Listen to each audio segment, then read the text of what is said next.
Je m'appelle Aurélien Ducoudray, j'ai une petite quarantaine.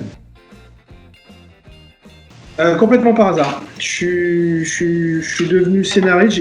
Le Festival de Blois, c'est des stages de scénario pour adultes. Je l'ai fait Ok. plusieurs fois parce que c'était ludique et sympa. Et puis j'ai rencontré un scénariste pro qui s'appelle Luc Brunschwig. Et puis ça a commencé comme ça, quoi. J'ai eu un maître de scénario, on peut dire. Mais avant, j'étais journaliste, j'étais photographe de presse et journaliste. Donc je suis resté dans l'écrit, mais je me suis tourné plutôt vers la fiction.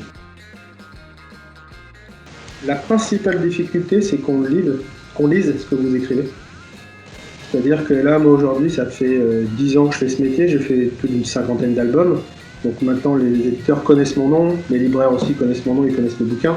Donc quand j'apporte un projet, ils le lisent. Ils ont peut-être une petite confiance, ils doivent se dire, bon, s'il a fait 50 bouquins, c'est que ça doit être correct, ça doit être solide et pas trop mal écrit, quoi.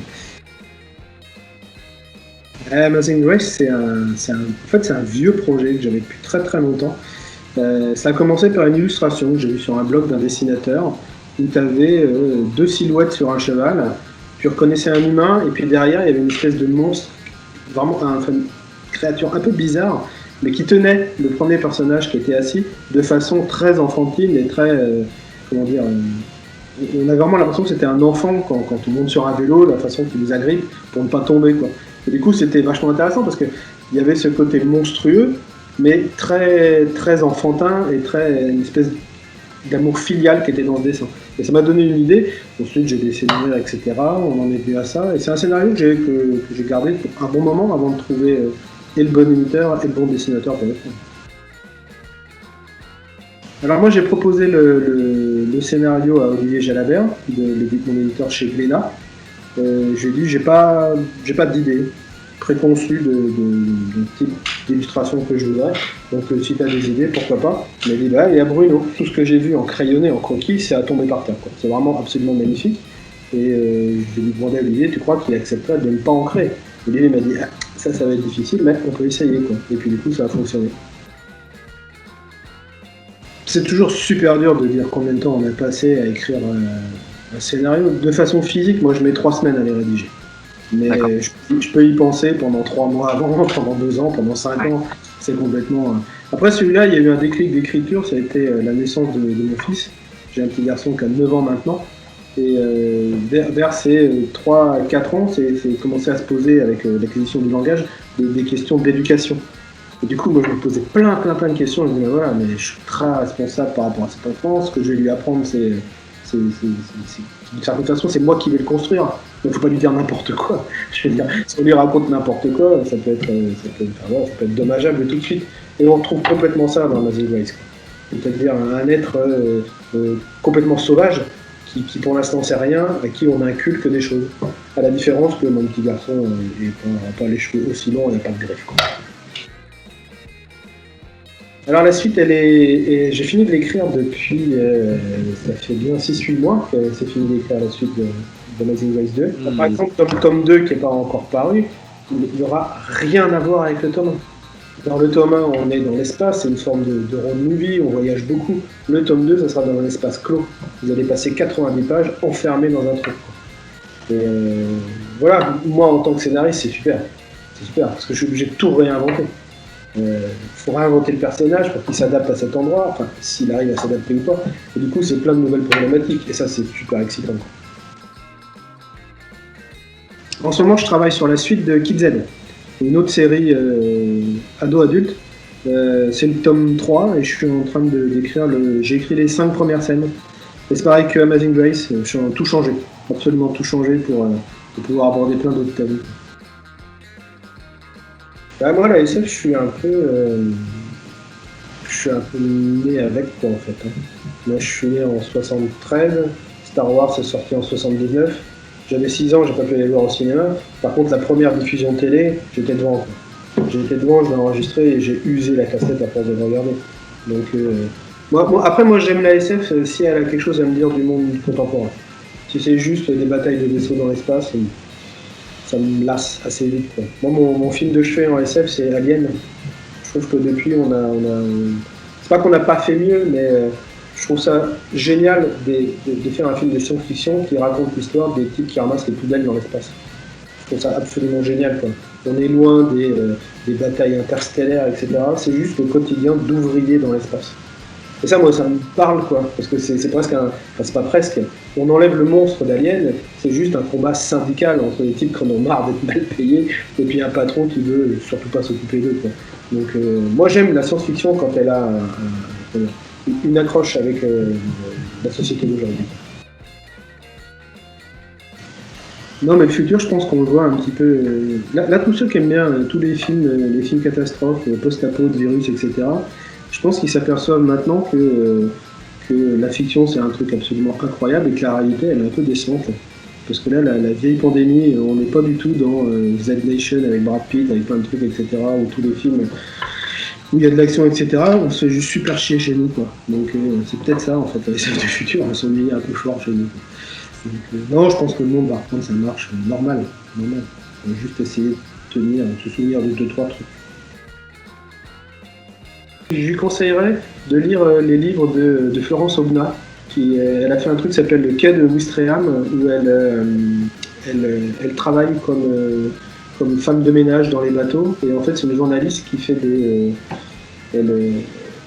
elle met vraiment les mains dans le cambouis, quoi. C'est-à-dire que quand elle veut écrire sur un sujet, elle est ce sujet. C'est-à-dire que là, elle a travaillé exactement comme ces gens, elle n'a pas dit. Elle fait de l'investigation, quoi. Et ce bouquin, il est absolument génial parce qu'il raconte les conditions de travail d'aujourd'hui, mais aussi l'histoire d'amitié entre cette femme et les autres. Et ça n'a pas l'air super excitant comme ça de dire, vous allez lire un bouquin sur une dame qui fait le ménage dans les bateaux, sauf que ça raconte tellement de choses de la société d'aujourd'hui et c'est tellement bien écrit. Moi j'aime bien E.T., mais je pense que quand tu es en quatrième, tu l'as déjà vu, mais c'est un film qui marche toujours. Donc j'hésite entre E.T. et Taxi Driver. Donc c'est vraiment un grand écart. Après Taxi Driver, je crois que ça a été interdit au moins de 16 ans quand c'est sorti. Après maintenant, je pense que les gosses de 14 ans sont plus éveillés que nous quand on avait 16 ans. Donc je pense qu'ils peuvent le regarder. C'est un film incroyable. Le Taxi Driver, c'est une matrice de récit en fait. Je trouve que c'est cette façon dont raconter le quotidien de quelqu'un et la folie qui rentre dans son quotidien et qui le transforme et qui le rend fou lui aussi, quoi. Mais lui, il a une vraie justification à ses actes. Je trouve ça absolument passionnant. Donc j'hésite entre les deux. Voilà. Si vos parents sont là, regardez E.T. S'ils sont pas là, regardez Taxi Driver. Bah, c'est super dur parce que là, du coup, on va paraître pour des ringards parce qu'on va forcément dire un groupe que les jeunes ne connaissent pas, quoi. Donc, moi, il y a un groupe américain que j'aime beaucoup qui s'appelle Pavement. Ils ont fait plein d'albums, ils n'existent plus maintenant, mais c'est du rock un peu tordu qui m'accompagne moi souvent en fait. Alors gagner des prix, c'est bof quoi. C'est pas le truc le plus excitant du monde, ça a même pas. Sur le moment on est super content, il y a un petit boost d'ego, etc. Mais en fait c'est pas le plus intéressant. Par contre qu'un prix soit donné par des collégiens, à savoir des lecteurs et des vrais lecteurs, c'est autre chose. Quand on soit un prix sur un truc de professionnel, les professionnels de la profession, bon, ça fait plaisir, mais les dés sont un poil pipés souvent, quoi. Alors que là, par des lecteurs, on sait que ça peut pas tricher. Il ne peut pas y avoir un des élèves peut pas faire du lobbying en disant ah non, faut que ça soit celui-là qui gagne parce qu'on va en vendre plus. Non, on n'est pas là-dedans. Par contre, un prix remis par les lecteurs, ouais, c'est super, c'est vraiment super. Ah bah le mot de la fin c'est des remerciements quoi. Quand je dis qu'un prix, je dis tout à l'heure qu'un prix c'est bof, c'est pas terrible, c'est pas vrai, non c'est pas vrai, ça fait super plaisir. Et le fait que vous ayez voté pour l'histoire de cette petite fille, celle-là, même si elle sourit pas souvent, moi c'est un grand bonheur, hein. Merci beaucoup.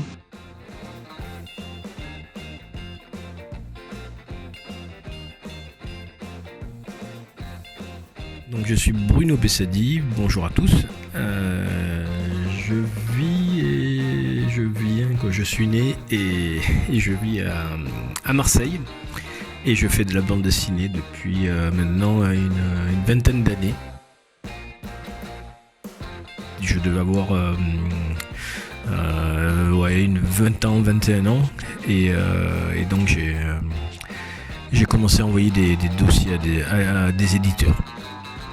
J'ai commencé avec la série Zorn et Diardin aux éditions Soleil avec Jean-David Morvan et j'ai enchaîné ensuite avec Badass, une série vraiment de comics de super-héros aux éditions Delcourt avec Eric Hanna. J'ai fait aussi une petite BD pour les tout petits où j'ai adapté le conte Boucle d'or et les trois ours pour les éditions Bambou dans la collection Pouces de bambou. Et là, je vous parle par rapport à Amazing Grace que je réalise avec Aurélien Ducoudray pour les éditions Léna. La principale difficulté, c'est quand même la précarité, parce que c'est quand même un statut auteur de bande dessinée, c'est un statut qui est pas toujours confortable, on va dire. Mais à côté de ça, faire de la BD, c'est vraiment une passion, et même si c'est difficile, je suis pas à plaindre, quoi.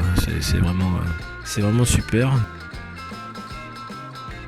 Et oui, j'arrive à vivre de mon métier, mais je pars pas en vacances tout le temps. C'est Aurélien Ducoudray qui a écrit le scénario dans son coin et il l'a proposé à notre éditeur Olivier Jalabert pour les éditions Glénat. Et vu que j'étais à la recherche d'un projet, Olivier Jalabert m'a proposé de réaliser Amazing Grace. Alors sur le tome 1 d'Amazing Grace, j'ai passé je crois 17 mois. Alors actuellement, je travaille sur le tome 2 d'Amazing Grace. Voilà, j'ai dessiné la moitié du tome 2 et là, vu la conjoncture et tout ça, je pense qu'il sortira donc en 2021. Alors moi, je ne suis pas trop SF. Moi, le genre que j'adore par-dessus tout, c'est mon genre de prédilection, c'est l'heroic fantasy. Un peu comme si vous voyez le Seigneur des Anneaux ou Conan. Alors pour Amazing Grace, notre univers c'est pas vraiment de la SF, c'est un genre que l'on appelle le post-apocalyptique. Ça se passe la plupart du temps dans le futur et c'est des gens qui survivent après une société telle que nous la connaissons actuellement qui se serait écroulée et les gens essayent de survivre. Et la volonté d'Aurélien Ducoudray c'était de retranscrire un monde post-apocalyptique assez optimiste. Même si ça correspond pas trop, j'ai quand même en tête la référence d'un film qui s'appelle Mad Max. Et l'autre référence, c'est le film La Route, qui est sorti en 2019. Là, au moment où je réponds à vos sympathiques questions, je suis confiné chez moi, n'est-ce pas ? Donc j'espère que dans le futur, on aura moins pas de période de confinement régulière. Ça serait déjà bien. Là actuellement je lis My Hero Academia. Donc je pense que si j'étais au collège maintenant je continuerai à lire My Hero Academia par exemple. Non, je vous conseillerais de lire Cro-Blanc parce que c'est un roman que j'ai lu quand j'étais en 5ème de Jack London que j'avais bien aimé. Je vous conseillerais bien de regarder Mad Max Fury Road. Ou La Route, mais La Route, il faut quand même s'accrocher. Vous pouvez écouter les Berruriers Noirs, c'est un groupe français du siècle dernier. C'est rare, donc ça fait toujours plaisir. Et après, gagner un prix décerné par des collégiens, ça fait encore plus plaisir, parce que déjà on sait que c'est sincère, vu que je vous connais pas et que vous me connaissez pas, donc je sais que c'est vraiment un vote qui vient de vos goûts personnels. Et après, je suis vraiment très content d'avoir touché une jeune génération, celle de la branche en dessous de la mienne. Le mot de la fin, ça sera d'abord de vous remercier encore une fois et de vous inciter à continuer à lire des BD papier. Et je vous souhaite à tous une bonne continuation et un bon courage pour vos études à venir. Merci, allez, salut.